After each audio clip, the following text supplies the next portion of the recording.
My name is Kent Fullerton. I'm with All Traffic Solutions, the product manager. We got a real quick presentation here. A little bit about All Traffic Solutions. We provide software and hardware solutions for all types of traffic information, variable messaging, traffic calming, virtual traffic studies, congestion counting lights, traffic, and all this kind of stuff. So a little bit about the story about how we got to this idea. For years, we've been collecting data on our own, which none was used in this. And we're looking for ways to always try to increase and leverage that data to increase safety on roads. One of the things we were very interested in when we saw that you had released the data earlier in the year with the open data is allow us to start correlating traffic data with events from other types of data, non-traffic related events, and see how they correlate.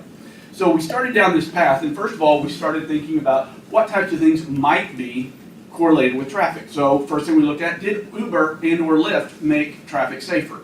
And what we found is that when Uber hit $1 million riders a day, it was actually one of the more dangerous months that we had. So it really had nothing to do with traffic safety. So eliminating bad data is part of the process. Then we started looking a little bit more about the safety side of it and incidents of crashes and looking at the different types of crashes and what was going on with it. And we started looking through a lot of information that is actually kind of common sense when you get into it. We have more accidents during rush hour than we do during non-rush hour. Not really that surprised by it, but we started looking into different types of data.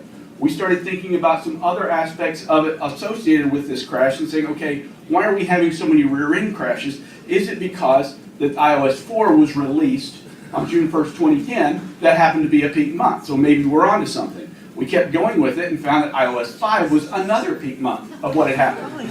However, people seem to get better with their iPhones, and we have found that they are better at texting and driving now because on all the subsequent incidents that happened when they released the operating system, we got nothing. So that turned out to be a data fail.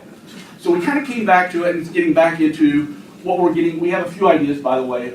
Educational campaign, roadside messages, which incidentally we make signs to do that, and roving enforcement along that path for less rear-end traffic. So we got back and said, okay, let's refocus, let's back up. What are we really trying to do? What is the root problem of what we're trying to solve here? What we're trying to do is, how do I get to work without dying? All right, we want to be safe. We've got a lot of data here and a lot of pieces of it, and we started getting into it, and just like seeing a lot of the common sense data of we have more wrecks during rush hour than not, what we turned out and ended up finding out is that with the open data and the smarter roads and the VDOT data and the Fairfax data, we are getting a lot of lenses into the traffic situation. So each one of them is looking at and seeing a little piece of it. And you can investigate that, and that's great, but that's not solving the problem. It's actually a complex problem. And where it starts getting difficult is where you start linking one lens into the system into another lens of the system. Like different facets of a gym, you have to look at all of them at the same time to get the real beauty of it. So what we attempted to do in this process is just, let's simplify and just find the simplest way to get to work. So we had to impose a few limits because there is a lot of data here. So we focused ourselves just on intersections. Let's see if we can find the safest intersections between where I want to go and where I am. Let's limit it to that right now. We limit ourselves to just 20 intersections. I think after I made this slide, we threw out 4 more. So we're down to 60 intersections that we just limited and started looking at to see if we can get what we want to do. And we're going to disregard all the other rabbit holes of interesting data that we can go down with this. All right. So, wow, quick. All right, using smarter road data, what we did is we took the latitude and longitude of all your intersections and we superimposed a geographical polygon on top of that. That allowed us to look at the overlaps of your road and volume of traffic data based on the intersection of those polygons to figure out how many cars are actually going through any particular intersection. Then we put, on top of that, we laid where are the particular crashes so that we can figure out how many crashes happen in a particular intersection.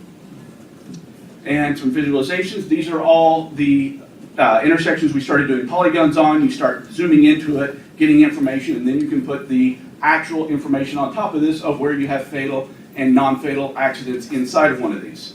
Okay, what that brought us to is, once we did that, we are able to calculate the skull index, is what we called it, which is how dangerous is this intersection? How many crashes per cars going through there are we getting?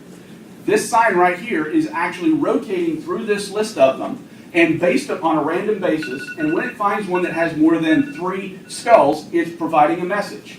Now, what we wanted to get to, and what we didn't get to, is what can we do next? The next part of this is, now that we know all of this, we have all the properties on that intersection, what makes it safe and what doesn't. We don't know yet, but now we can map the intersections to the crash data so that we can start looking at what makes one intersection safe versus another one. How do we change the designs of the intersections, and how do we deploy mitigation?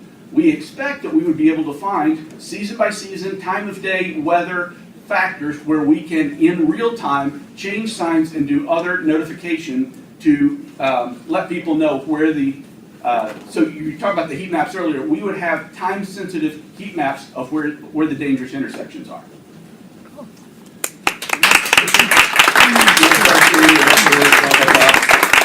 The resources we use, the teams we have, Brendan, Andy, Brett. And your data sources? Certainly.